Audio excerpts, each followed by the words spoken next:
Hi, sweeties. I got 3 complete meals out of this one whole pork picnic roast. Let me show you how I did it.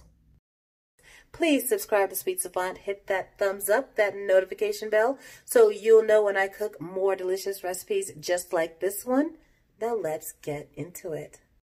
I picked up this pork picnic roast at the store. It was one of the last pieces of meat available because, you know, with everything being so crazy right now, people grab sort of the easiest things to make. And I don't think a lot of people knew what to do with this big hunk, 9 pounds of bone-in, skin-on pork roast. You might also see it called picnic shoulder, but it is a cut of meat that you have to kind of roast for a long time or simmer for a long time. So I am going to cook this a few different ways so that we don't get bored eating the same thing over and over. We're going to cut it into about half, one part with leaving the bone in, and the other part with lots of skin on. And we're going to use a couple of different flavor profiles. We're going to use some with soy sauce and braise it with cinnamon and ginger. And that's, ooh, I'm looking forward to that. And the other part with the bone in, we're going to roast it with some sort of maybe Spanish Mexican types of flavors. Now you take a look, we've already started cutting this, and it takes a little work and a sharp knife, but you just want to work your way down through the skin, and you might have to kind of go around the bones a bit as you cut. Success! We've got that picnic leg portion cut in about roughly half. One half with the skin and a bit more fat on it. And this part has the bone inside. We're going to roast that. So I'm going to put this to the side. We're going to deal with it in a little bit. And we're going to cut this into rectangles and get it braising. We're going to cut that portion of the shoulder up into cubes. If you come along it's a pretty decent globular flat, I'll probably just carve out this little bit of meat and toss that in, and we don't need that much fat in the dish. But I do want the skin, so we're going to go ahead and keep cubing that up, or cut into little rectangles. So the meat is all cut up. We're going to add some water in there for braising, some soy sauce. That's going to be our salt for the dish. This is some cooking sherry, just a little splash of that. And some cinnamon. I only have ground cinnamon right now. Cinnamon sticks would have been perfect in there, but I don't have any, so we're going to use ground cinnamon, and star anise or 5 spice would be great in here as well. Now, fresh ginger would be great, but we ain't got any, so I'm going to put some powdered ginger. But I do have some fresh garlic, and those, I'll just put some whole cloves of garlic in there and get that, stir it up and get that to simmering. We got it all loaded into this enamel-coated cast iron pan.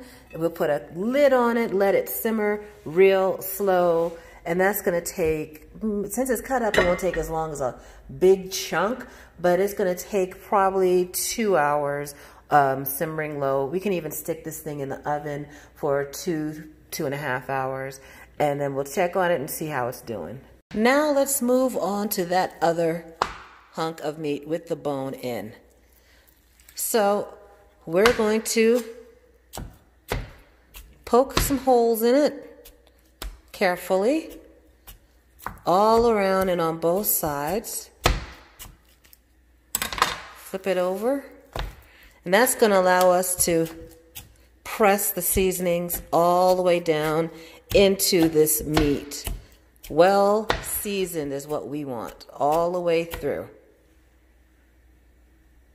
We've got our seasoning blend all mixed up, and it's just salt and pepper, oregano, cumin, onion powder, garlic powder, and smoked paprika. You can also use adobo or sazon if you have it or if you like that, and it's very delicious. I have all these seasonings, so I'm just going to mix up my own. Now we will coat this generally with our seasoning and rub it in and press it into all those holes that we poked and get the seasoning down deep into the meat. Don't be stingy with the seasonings. Get it in there and get both sides. And flip that over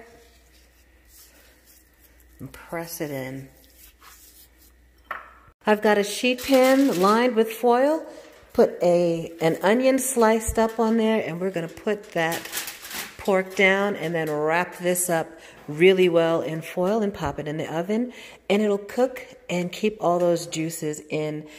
Cook it slow and let it cook in its own juices. Our oven is set to 350. I've got the foil wrapped leg of pork in there, seasoned up, wrapped well, and then the braised pork. Well, while the oven is on, we might as well put it in the oven instead of having one on the oven and one on the stove. The pork in the soy sauce has been braising now for 2.5 hours. Let's see what we've got. It's nicely browned. Most of that liquid is absorbed. Some fat has rendered off, and let's see how tender it is. Oh man, look at that. Tender, so tender.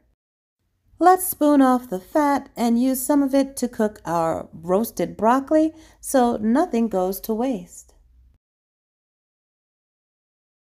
I tossed a 12-ounce bag of broccoli florets with some of that pork fat, salt and pepper, and dinner is done. Serve this over a little bit of rice. I was going to put some sauce on here, like some barbecue sauce or something, but it really does not even need it.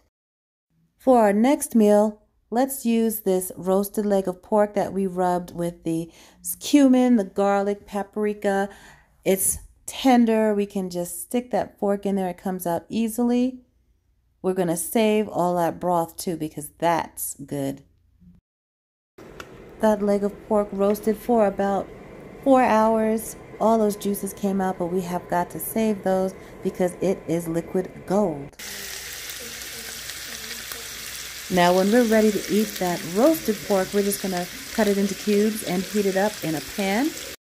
We're going to have a taco night with that roasted pork. So I made some pineapple slaw, just chopped up some cabbage, add some canned pineapple, some diced jalapeno, a little chopped up onion, and mixed it all together. Add a little bit of the pineapple juice from the can, and we'll serve it all on some tortillas.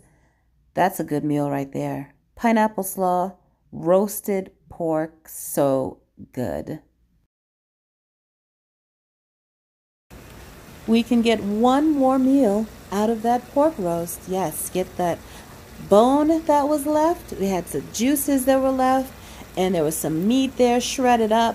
Heat it with a can of rinsed chickpeas. We had some cabbage left from when we made the slaw. Chop that up, put that raw cabbage in there.